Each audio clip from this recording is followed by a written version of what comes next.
now the word of the Lord from the Gospel of Mark chapter 5, starting in verse 21. When Jesus had again crossed over by boat to the other side of the lake, a large crowd gathered around him while he was by the lake. Then one of the synagogue rulers, named Jairus, came there. Seeing Jesus, he fell at his feet and pleaded earnestly with him. "My little daughter is dying. Please come and put your hands on her so she will be healed and live." So Jesus went with him. A large crowd followed and pressed around him. And a woman was there who had been subject to bleeding for 12 years. She'd suffered a great deal under the care of many doctors and had spent all she had. Yet instead of getting better, she grew worse. When she heard about Jesus, she came up behind him in the crowd and touched his cloak, because she thought, "If I just touch his clothes, I will be healed." Immediately her bleeding stopped, and she felt in her body that she was freed from her suffering. At once, Jesus realized that power had gone out from him. He turned around in the crowd and asked, "Who touched my clothes?" "You see the people crowding against you," his disciples answered, "and yet you can ask, 'Who touched me?'" But Jesus kept looking around to see who had done it. Then the woman, knowing what had happened to her, came and fell at his feet, and trembling with fear, told him the whole truth. He said to her, "Daughter, your faith has healed you. Go in peace and be freed from your suffering." While Jesus was still speaking, some men came from the house of Jairus, the synagogue ruler. "Your daughter is dead," they said. "Why bother the teacher anymore?" Ignoring what they said, Jesus told the synagogue ruler, "Don't be afraid, just believe." He did not let anyone follow him except Peter, James, and John, the brother of James. When they came to the home of the synagogue ruler, Jesus saw a commotion, with people crying and wailing loudly. He went in and said to them, "Why all this commotion and wailing? The child is not dead, but asleep." And they laughed at him. After he put them all out, he took the child's father and mother and the disciples who were with him, and went in where the child was. He took her by the hand and said to her, "Talitha cum," which means, "Little girl, I say to you, get up." Immediately the girl stood up and walked around. She was 12 years old. At this they were completely astonished. He gave strict orders not to let anyone know about this, and told them to give her something to eat. This is the word of the Lord. Thanks be to God. It's a little bit longer of a passage than what we usually preach on. 22 verses, 23 verses. But one of the reasons that I wanted to read the whole thing is because it's this incredible story inside of a story. It's two stories jammed together. Markan scholar James Edwards called this a Markan sandwich, where Mark takes one story about Jairus, breaks it in half, and shoves another story in the middle of it.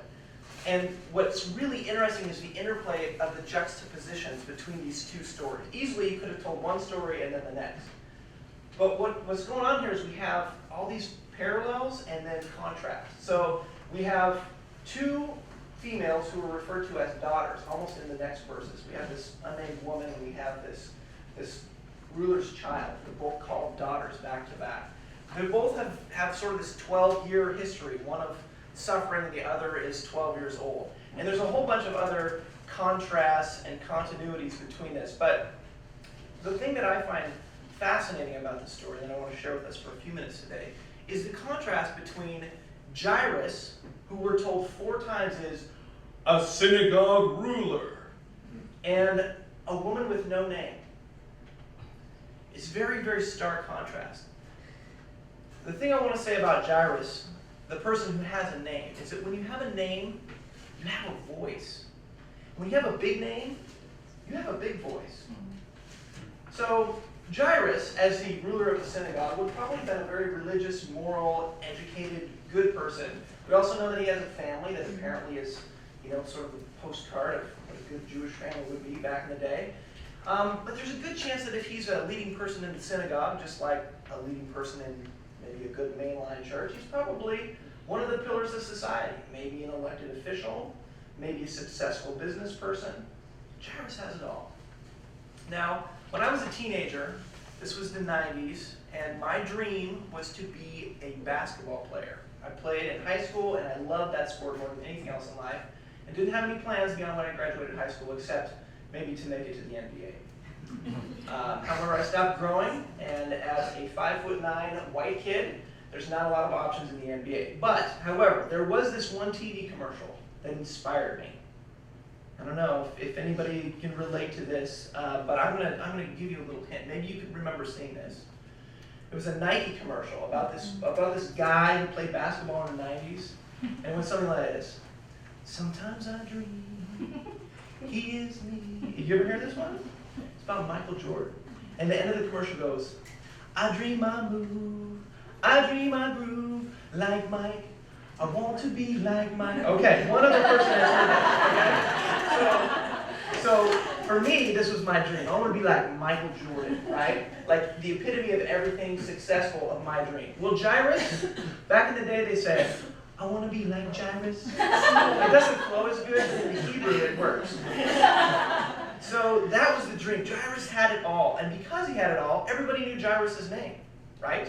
Because Jairus could do things for you, and you wanted Jairus' attention. So Jairus had a name. And someday when Mark was writing this down and somebody said, "Hey, remember that time Jesus healed that girl?" Somebody piped up and said, "Oh yeah, that was Jairus' daughter." Because we remember Jairus. We all know Jairus. He had a name. He had power. He had a reputation. Because to have a name is to have a voice. And so in the first part of the story, Jesus does exactly what we would expect him to do. When an upstanding, good Jewish, we'll translate it, good Christian man comes before Jesus in great humility. He laid down all of his power and authority, he laid down in the dust and said, "Jesus, please come heal my daughter." We know this guy doesn't only have stature, he has character. He's willing to sacrifice for his child. That's fantastic. So Jesus does exactly what we'd expect Jesus to do. He listens to the man's voice. Jairus uses his power to get through the crowd and to get to Jesus and ask for what he needs, and it's a good thing. And Jesus does exactly what we think he should do, and he listens and he answers and he goes with Jairus. The second piece of it is to not have a name is to not have a voice. And so the contrast is we see now we're interjected with the story of the woman. She doesn't have a name and she doesn't have a voice. In fact, in the whole story, none of her words are recorded. She doesn't actually say anything in the story that we know what she says. But we see what she thinks to herself. If I just touch his clothes, I'll be healed. She has no voice. She has no name because nobody would need to call her name. Nobody would want anything from her. In fact, everybody would kind of want to not have her attention. As a woman with this very embarrassing and awkward issue, which, I mean, even today we wouldn't talk about this kind of stuff in public, but how much more in a context like that. One of the issues would be that she would be ceremonially unclean, and anybody that she touched would be ceremonially unclean. So there's no reason for anybody to want to call her name or to remember her name. She's anonymous. She has no name, and when you don't have a name, you don't have a voice. Nobody's inviting you to speak. And if you do speak, you might be getting ignored. So there's a good chance this woman was completely socially ostracized. Having an issue like this is basically akin to not being able to bear children. And back in that culture, if you're a woman who can't bear children, that's not going to help very much with the dating scene. If she had a husband at some point, there's a good chance that this would be a pretty good grounds for divorce. So this woman probably has no one in her life. She has no voice. She has no name. And we see the exact thing we would expect, that she sneaks up to Jesus in silence. She doesn't expect to be seen by Jesus, and in fact, she's not seen by Jesus. Jesus doesn't notice her at first. He feels some power go out from him, but she's so good at being invisible. She's so good at not being seen or heard that she even escapes Jesus' notice. She sneaks through the crowd and touches Jesus' cloak and disappears, and nobody even notices. So this story is exactly what we would expect until all of a sudden Jesus does something ridiculous, which he always does. And the disciples are the only people who are sane enough to say the thing that makes sense. "Jesus, you're crazy. Everybody's touching you." "Who touched me?" Like, this is like the conversation that if you have kids, you hear in the backseat of your car, right? "Somebody touched me." Well, the disciples are looking at Jesus and saying, a better question would be, who didn't touch you, Jesus? Everybody's touching you. Everybody wants a piece of you. Everybody wants to be healed or blessed or whatever. Of course everybody's touching you. So they ask the obvious question like the disciples always do, and Jesus blows their minds and confuses them by continuing to insist, "Who touched me?" In this moment we have the great reversal. we have Jairus, the man with the voice, who's suddenly silenced. Jesus puts him on hold. Please hold. This is Jesus. Please hold. And suddenly Jairus' voice is gone. He loses his voice. Have you ever lost your voice? Have you ever not been able to talk because you just get so sick? This happened to me about a year ago, and I remember how powerless I felt when I couldn't talk anymore. Suddenly, I have 3 little kids. At that point, I only had 2. But try and control your kids without being able to raise your voice so they can hear you. It's almost impossible. Or any other your work context or whatever. To lose your voice is to lose your power. And Jairus lost his voice. Now, on the flip side, we see the same thing happen to the woman, that she is reversed. She was quite happy to remain invisible and silent.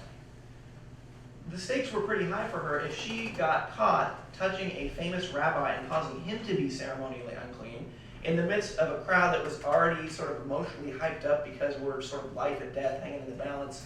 Oh, and by the way, if it's her fault that Jairus' daughter dies because Jesus doesn't get there in time, this might not turn out very well for her.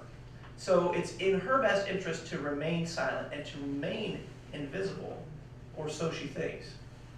But Jesus reverses the situation for her too and insists that she use her voice, that she step forward and take the story that she's been told. She told the whole truth or the whole story of what's happened to her. Jesus said, that's not just for you to know silently. There's something that we all need to hear from you. We need your voice. We need your story. And there's some measure of her own healing that was predicated on her being able to stand up and use her voice. Now here's where I think the story is really fascinating. It's because Jesus gave both of them more than they asked for. Jairus asked for Jesus to heal his sick daughter. And this woman asked for Jesus to heal her sick body. And both of those things do happen. But not before Jesus takes it and expands it. So we have Jairus, and he's relying on his voice to get from Jesus what he needs. How many of us do that? If you're at Fuller, you have a name and a voice. I was just at manning a table at a conference in Singapore, and when I told people I was from Fuller, they recognized the name. And when they recognize that name, I have a voice. We all carry that as connected with Fuller, or whatever other name that we have, your family name or your title. We've all been given names and voices, just like Jairus. But there are times where Jesus says, you need to lose your voice for a little bit in order to not rely on the power of your own name. Jairus, you need to recognize that it's not just your political clout that weaseled your way through the crowd and got Jesus' attention that's going to get your daughter healed. It's the love of God. And so Jairus, you're going to have to sit down and be quiet for a while. You're going to have to be on hold. You're going to have to lose your voice before you can recognize that God wants to give you so much more than you can earn with your own power. That's the lesson for Jairus. And the lesson for the woman is, you think you don't have a voice, or you think your voice doesn't matter to anybody else, or you think it's sufficient just to have a healed body. But Jesus calls her out in the crowd and says, use your voice, tell your story, because your brokenness is something God wants to use to heal other people. So don't hide your story. Don't hide your voice. Speak up and tell the truth. And the other piece for this woman is it's not enough just to have a healed body. She would have been healed and she would have felt fine by herself. But Jesus says, I have an opportunity right now to restore your relationships in this community. I'm going to give you the messianic endorsement in front of everybody to say, you are healed, you are clean. So don't worry about having to go around and talk people into it one at a time and say, no, really, I'm better. It's okay. I'm okay now. Jesus said, I want to endorse you in front of the whole community to restore all of us because we need you in this community and we need your story and your truth. So in the end, we see that Jairus, after being on hold, learns that Jesus can not only heal his daughter, but raise her from the dead.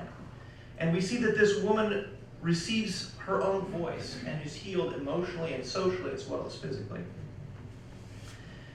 And the question always for us in the scripture is, where are we in this story? As individuals and as a community? Whose shoes are we invited to put on here? Now, as good evangelicals, we love to put on Jesus' shoes and say, well, Jesus, in the story clearly calls out the woman, and we should too. And that's true. That is a good sort of moral exemplar. We should be like Jesus. Reading of the text. However, I don't think that's Mark's main reason in writing this, is to show us as disciples how to do exactly what Jesus did. That's part of it. But I think the main thing is Jesus invites us to look at these two people and how they respond to Jesus and how they experience Jesus' love in this story. It might not be the way that you want to as Jairus to experience being put on hold or to lose your voice for a time. Or to be the woman and to be made uncomfortable by being asked to step out. But I want to take just a minute in silence and invite us to just close our eyes and reflect for a minute about this story. Try on Jairus' shoes and see how they feel. Try on the woman's sandals and see if they fit. I'll close this in prayer in just a minute.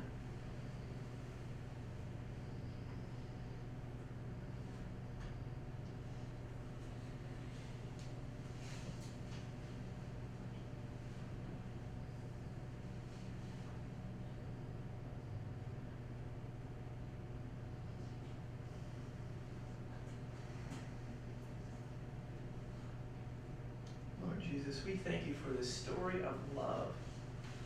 That you loved Jairus more than he could have asked for, and you loved this woman more than she was willing to ask for.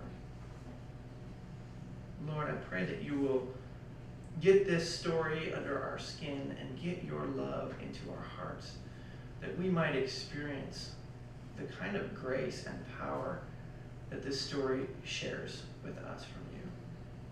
We just open ourselves, Christ, and we give you our voices or our lack of voices. And we invite you by the power of your Spirit to heal us, to make us whole, to show us your love, and to shine your power into and through our lives. In Jesus' name.